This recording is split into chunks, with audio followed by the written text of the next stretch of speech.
Hi, you guys. Thank you so much for having me. I love it. I'm so happy to be back. Okay, so I just want to preface this story by telling you that my mother was amazing. I had one of the best mothers on the planet, and she was magical. This story goes back about 35 years when I was a fucking asshole, which I'm not now. Okay, so when I was 15 years old, my best friend was 26. She introduced me to my boyfriend, who was 23. And at this time, I was hell-bent on running away.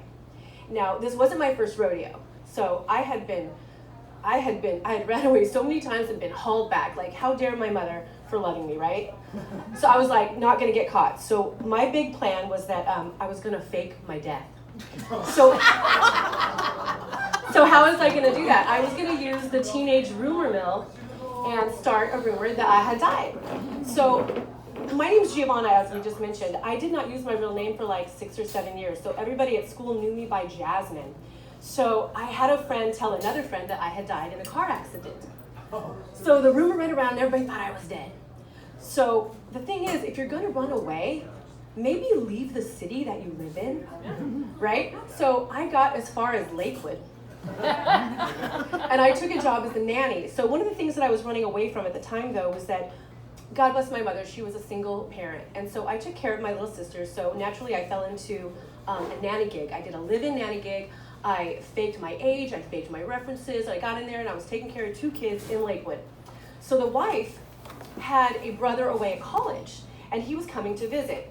So the only friend, one of my only friends in junior high was this young lady. She had a boyfriend in high school that went to Lakewood High. And so this woman, her brother came to visit, while I was nannying. Now, mind you, everybody thinks that I'm dead. And so I'm living in this house, living as a nanny under the name of I'm using my real name with them. So lo and behold, the brother comes and brings his high school best friend. It's my girlfriend's freaking boyfriend. Oh. He sees me in front of the mom. The mom is there, the whole family is there, and he's like, Jasmine, you're alive. I'm like, low key. Who? What? Jasmine? I'm Giovanna. And so everybody was like a little confused, like, what the hell's going on? Who is this chick? And I'm like, Steve, just shush. So the cat was kind of out of the bag, but I was trying to like hide it, So Friday comes around and I'm off on Friday. So I was supposed to go and hang out with my friends, my guy, and get the hell out of this house. And I couldn't get a ride over there because they were all loaded. So the family says, oh, we'll give you a ride, just hang out. We'll give you a ride, just hang out. And I kept asking, like, are you ready to go yet? Are you ready to go? And they're like, oh, we'll be ready in a minute. Oh, we'll be ready in a minute. Well, the entire police department descended upon that house. The cat was way out of the bag, and I was caught. So I hung my head low. And to this day, this is one of the worst things that I ever did. I still regret it so much because my mother, like I said, she was truly amazing. But the cops came, and I wouldn't even look my mother in the eye. I was so freaking livid.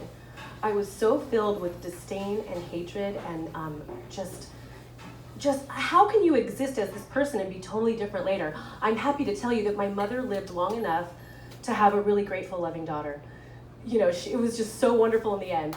But yeah, so I faked my death, got a job, moved away, and there are no accidents in a perfect universe. I got caught because I was meant to get caught. I wasn't meant to be away from home, Yeah. So anyway, that's my story today.